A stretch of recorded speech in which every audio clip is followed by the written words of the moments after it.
My name's Dave DeBow, founder of MoneyPartnerFormula.com, and this show is built for everyday real estate investors who are actively doing deals and looking to scale using other people's money. So if you're an active real estate investor and you want to get featured on this show to talk about your own real estate and capital raising experiences, then just go to daveinterviewyou.com. Now let's get rolling with this episode, and remember to subscribe for daily interview content. All right, guys, welcome back to Property Profits Podcast. I'm your host, Bryce Kaminsky, filling in for the fearless Dave DeBow.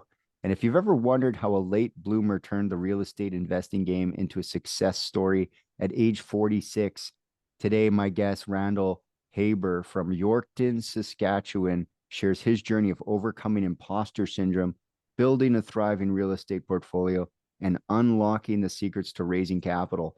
Randall, welcome to the show. It's a pleasure to have you here. Thank you very much. It's my pleasure. I'm really excited to have the opportunity. So what I'm gathering from what we've talked about and what I know of you, did you start investing in real estate at 46? Yes, that's correct. So what got you excited, or what was your first venture at 46 into real estate? Well, Bryce, I had a really good friend of mine that I worked with for quite a few years. He was actively investing in real estate in the United States. And I would listen to this guy tell me stories over and over and over again about the success he was creating and the independence that was going to come with that. I finally had this light bulb, like, why not me moment. Yeah. And when I had that epiphany, I was like, I'm going to do this. And so then I started looking for ways to make it happen. And we started looking in the United States. We discovered a property in Warner Robins, Georgia, about 90 minutes south of Atlanta, and we just decided we're going to do it. So that's the property that we started our journey on.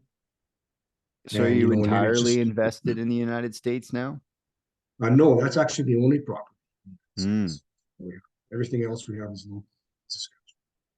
Okay. And so what did you find to be one of the major differences between investing in the States versus investing in Canada? Well, first of all, there's so many more properties, and sometimes it's a real challenge because you can go down a lot of different rabbit holes. Yeah. And we started in Florida, and we ended up going to the States before we finally settled on this one, doing a single family, 3-bedroom, 2-bathroom house in a smaller community than we initially envisioned. And the other thing is the price. Like, the acquire that was so much different than smaller comparison to what it would have cost to acquire something similar in my market. Yeah, definitely. So But it what's does the come price with the difference? kind of the hands-off approach, right? Because now it's like my first property I ever bought, and I'm not even like actively doing it, like a property manager. Well, that's the But dream, right? That's the dream, to not have to that's deal truly with them, right? Yeah, yeah. So why didn't you continue down that road? What had you investing locally? I started doing some more research in diving into the realm of real estate and listened to a lot of bigger pockets podcasts. And I decided that if I was going to go really big in it, I wanted to have more access and control to the properties, and I wanted them to be in my market so that I'd be able to, see the properties and touch them and treat them more of a tangible thing, right? So that's why we decided that we wanted to start local or continue as we grow our portfolio by acquiring. Yeah, definitely. There is still a lot of cash flow in the prairies here in Canada, and it's often overlooked. So what is your real estate portfolio now, and how old are you today? Well, now I'm 53, so I've been doing this for 7 years. Nice. Real estate portfolio now, we have a 4-plex, and we have a 5-plex. We Nice. have 3 single families, all in the local area. We also have a couple of apartment buildings that we bought with some investors.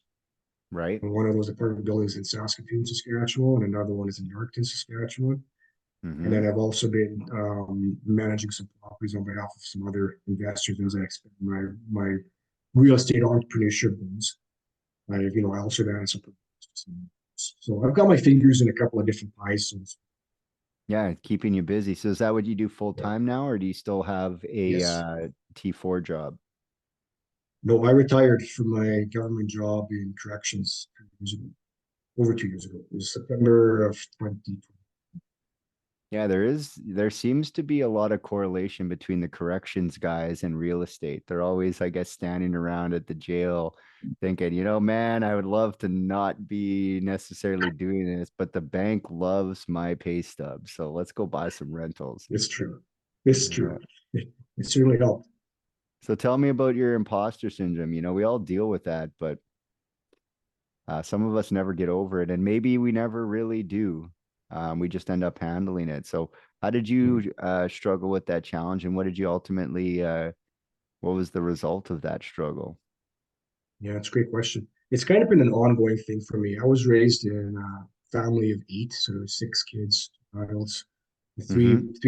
three bedroom house. So all the boys slept in one bedroom, three boys, three girls slept in another bedroom. My mom Mm-hmm. was a nurse. My dad was a farmer, trucker, and so we were on a very, very limited minimal income. And right Yeah. from very early on, I don't think my parents realized, they were working hard. They're trying to make ends meet, take care of six kids, hand me down clothes, Yeah. just a general overall scarcity mentality, which I had Mm-hmm. for a real, real long time, well into my adult. Right. And I never realized the impact that it had on me. But when I'm trying to change, flip the script and move into a more mindset of abundance, Mm-hmm. you have to really peel back these layers of the onion. And in so doing, it's like, can I really do this? Am I qualified? Am I equipped with the skills to do this? Do I have the mindset to drive through? And every time I would start to level up, then that imposter syndrome kicked in.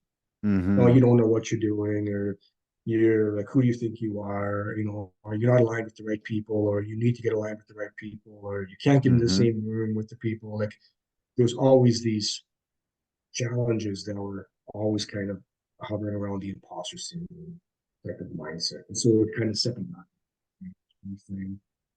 and try to power through for it. If you were to ask me 10 years ago, would I be doing a podcast interview? I'd have said no, because Mm. like, who am I? I'm Yeah. just Who am I? some guy in small town Saskatchewan who wants to listen to what we have to say about Mm-hmm. anything. So, so that's kind of the challenge I always kind of have had in the realm of. Just in the growth of it too, and Yeah, I was down in Florida a couple weeks ago, and it's always nice to go to a place that doesn't know you, because sometimes you can get a little bit full of yourself in your own city, right? You're like, I'm the guy out here. I'm the king of this town. I'm the king of Yorkton or whatever. But you go to a place like Miami where there's 12 million people and you just think to yourself, like, you're nobody in the grand scheme of things. You're nobody. And that was kind of nice to kind of experience, because I think it can be on both ends of the spectrum. You could be feeling, you got to keep your ego in check. You could easily be an imposter syndrome on the other side, where you're like, I'm the king of this town, and you're not. So, yeah, really struggling with keeping yourself grounded in your accomplishments and things like that. So, you've been working now, I guess, would be, you said the better part of 7 years, 8 years building this portfolio. Um, what are some things that you would say is your unfair advantage? What comes easy to you that other people might find difficult to do? that's another really good question. And I think about this quite often too. Like, what is my unfair advantage? And I've come to, and I thought at one point in time there was one thing, but I realized as I started really diving into it that the one thing that I have that I'm really good at, that I've had for many years working in corrections, is the ability Mm, to establish rapport with people fairly.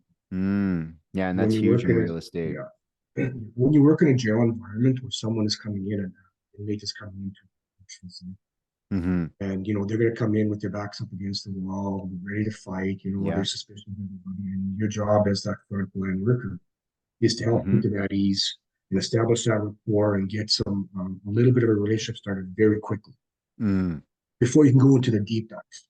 yeah.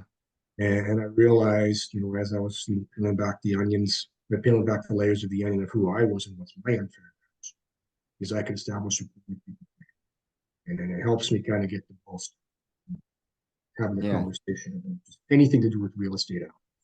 Yeah. It's the human nature business. So you better be good with humans. Otherwise, it doesn't matter about the houses, right? So How do you figure that has, what's an example of that coming into play as an advantage where someone else might have not done so well or not got the deal or maybe didn't raise the money? Well, what's an example that you can maybe let people know how you were able to use that unfair advantage to your advantage? I was able to connect with some sophisticated real estate investors that were ahead of the game. Their Mm, trajectory was higher than where I currently was at. mm-hmm. And I was able to connect with them quite easily through some good phone calls. We were able to kind of come to had some common goals in mind. Yeah. And things just took off really fast, right?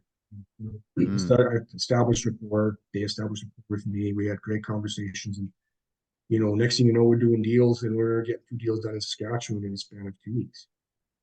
nice. It happened quickly. So, but I think there's the fact that I was comfortable trying to have those conversations with people in the first place, which had been a challenge as part of the imposter syndrome. But when you realize, hey, I'm pretty good at this, Mm-hmm.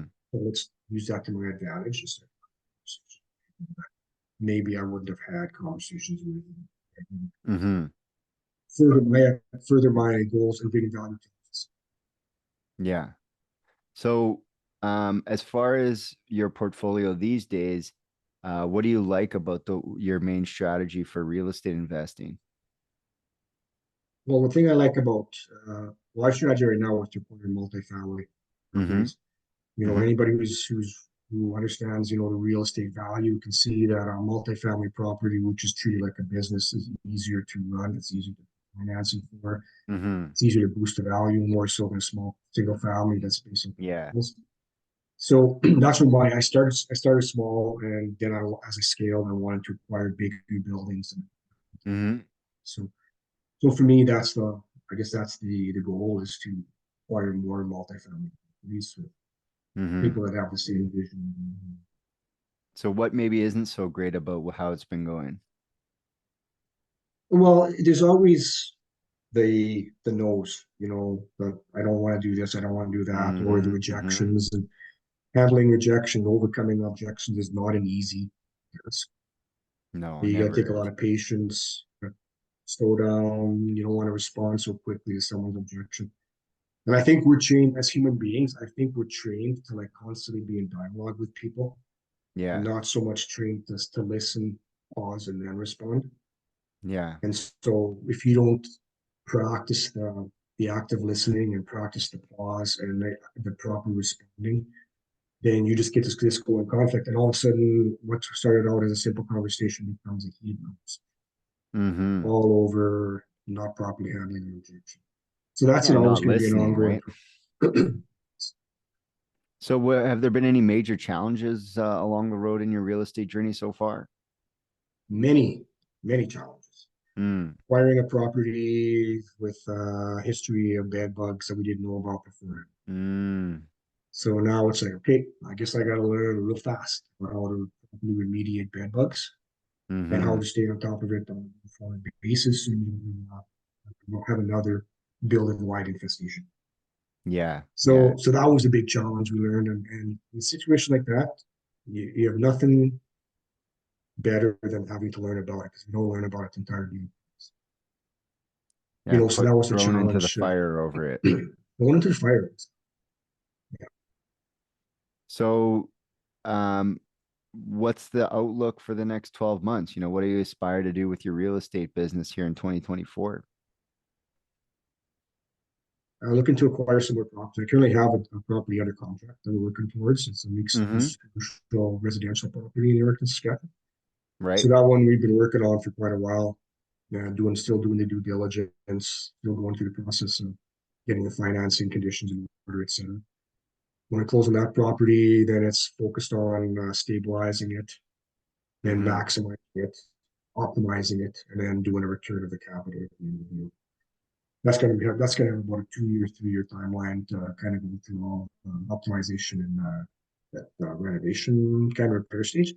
Mm-hmm. So that's one goal. And then I'm also, as I mentioned to you earlier in the conversation here, I also started managing some properties on behalf of some of the owners Mm-hmm. that don't live in the city of Yorkton, but they have rental property and they needed somebody to kind of take that on. So my goal was to get the full license and compliance in place for a fully operational property management company, and then use that to also reach out to other property owners who, by virtue of having a relationship with a property manager, might then come to me as the first person they want to talk to when they're ready to Yeah. and get back in contact with buyers, sellers who may be tired and just want to kind of cash them.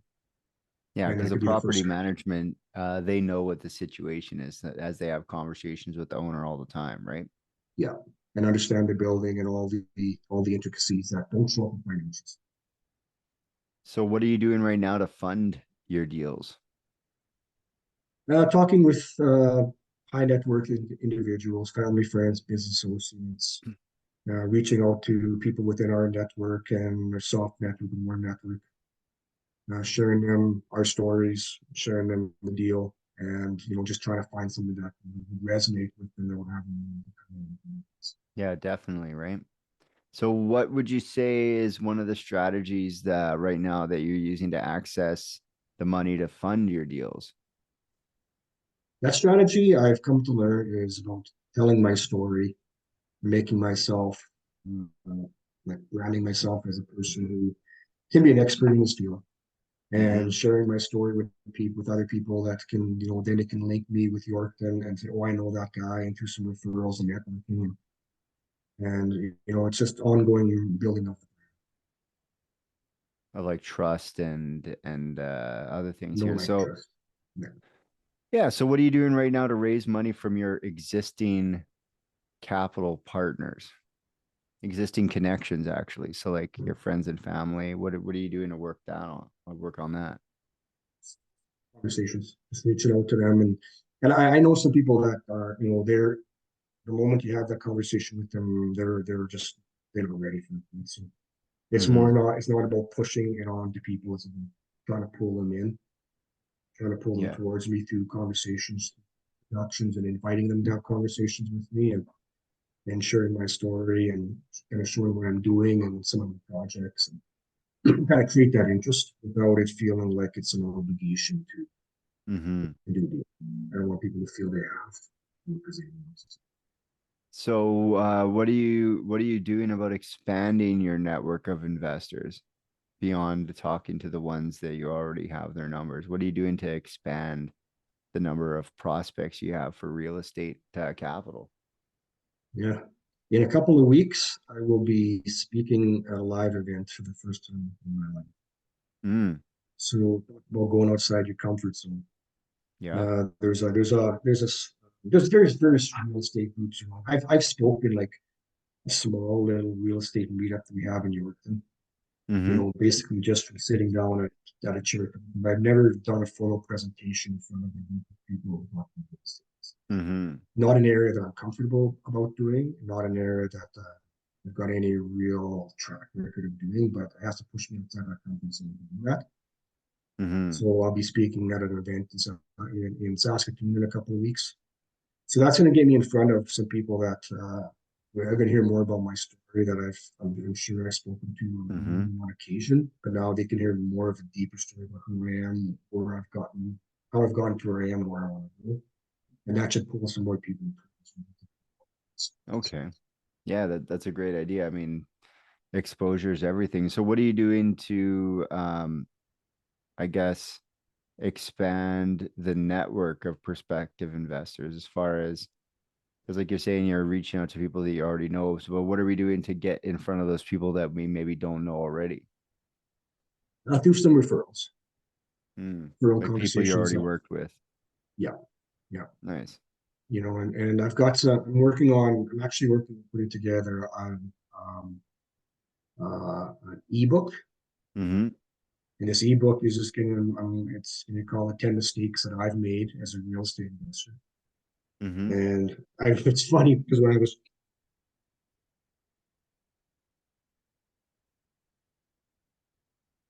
getting a little excited there, Bryce, Yeah, no when I problem. was making when I was making that list of my mistakes that I made as a real estate investor, I Yeah. probably came up with about 15. I was like, oh, it was more than what I thought. So I was whittling them down to 10. I want to make an ebook, and this ebook is going to be something of value that I'm going to provide to the world. Mm-hmm. And so doing that ebook could be shared with other people, get on newsletters and attachments and whatever, and could pull more people to have conversations with me about doing what I'm doing and Mm. coming in and joining me on the journey. Yeah, that's it. That's always exciting, adding to the book of knowledge. So are you find the deal and then go for looking for the money, or do you prefer to have your capital lined up and then go looking for the deal? Well, I've been in some multifamily training programs that basically teach both. One will say find Mm. a deal and money will follow. Another one says know you well, keep you well full, find a deal, keep you. Mm-hmm. So I found there's I guess there's merits to both. I've had deals that I've had in place that they fell apart simply because I couldn't find the money. Mm. Then maybe after the deal fell apart, I had somebody coming back to me later and saying, "Oh, you know what? I might have thought about that deal." Well, Mm-hmm. at that point in time, it's too late. So now I'm in Yeah, I the already now let I'm it in the go, world of yeah. Now I'm in the world of filling the well, filling the pool with the money partners and trying to deal that's going to fit what they've established as their goal. Nice. So when you present your deal to a possible investor, how do you go about doing that? Well, the first thing I do actually before I present the deal is I make sure I spend a lot of time with that person, understanding what they are, learning about what their goals are, what they're looking for. And I need to know before I present a deal, is it a potential fit for this? Mm-hmm. Because if there's no fit to do that, I don't want to waste any more of anybody's time, my time or their time, talking about a deal. And if you pitch a deal too soon in a relationship, I'm going to lose it because a Mm-hmm. confused mind will always say. So what I do is I spend a lot of time on the front end getting to know that person and really qualifying them and seeing if there's fit. And then if Mm-hmm. there is a good fit, then I will actually set up a call and we'll talk about the deal specific. Through the presentation slide deck and sharing them with the kind of a vision of what we have. And then from there, if that's a fit, then it will be the next stage in the conversation. What do we have to actually do to make this? Yeah. So, for people to invest in significant amounts of capital with you, they need to know you, like you, and ultimately trust you. What are you doing for Absolutely. these sorts of things in your business these days? It's having the conversations like we're doing, like you and I were doing right now. Like if this wasn't a podcast, we'd still be having this conversation. Yeah. So it's having that conversation, reaching out to my networks, and I've had people, like I say, contacting me through third-party referrals. Mm-hmm. So something that I've been doing is resonating, and it's kind of pulling people with me. So it's for me, just continuing to build out that list of people that I want to have conversations with, do more networking from there, be able to find Mm-hmm. more, and it just almost creates this self-perpetuating wheel of Yeah. activity where I'm out and I'm networking, and it's coming back to me, and the more value I give, the more value that you come back. Yeah. Planting seeds and waiting around for Yeah, them to grow. So, yeah. great. Now, if people would like to find out more and connect with you, what should they do? Well, if you see my name right there on the tag, the Randall Haber, you can find me on Facebook. That's where I do most of my social Mm-hmm. platform branding. You can also find me on LinkedIn, where I'm not very active and I rarely ever use this. I Mm. find Facebook has been my biggest generator of the branding, and so I Mm-hmm. just continue doing that. So that's what people can find. Interesting. Interesting. Well, very interesting journey, and I really appreciate you stopping by and just letting people know that it's never too late to get started. The best time to start real estate is 10 years ago. The second best time is today. So I Today. really admire you getting started. And I'm sure there's a bunch of people like, oh, you should have done this 10 years ago or some nonsense like that. And it's just like I love real estate because you can do it until you die. That's right. And if you honestly, if somebody would ask me would I do something like that at the age of 46, I don't know if I would have said that 20 years ago. I Mm-hmm. honestly don't know if I would have. I was kind of comfortable in what I was doing. Once I realized what I was doing wasn't really getting me what I want, Mm-hmm. I had to decide, do I want to keep doing it or do I want to try something different? Yeah. Try You know, something different. realize we're too late to start. Yeah, never too late. Get it started. Well, I really appreciate your time, Randall, and I hope 2024 brings you everything you're looking for. Yes, thank you. I appreciate the time. Yeah, no problem. And until next time, guys, we'll catch you on the next episode.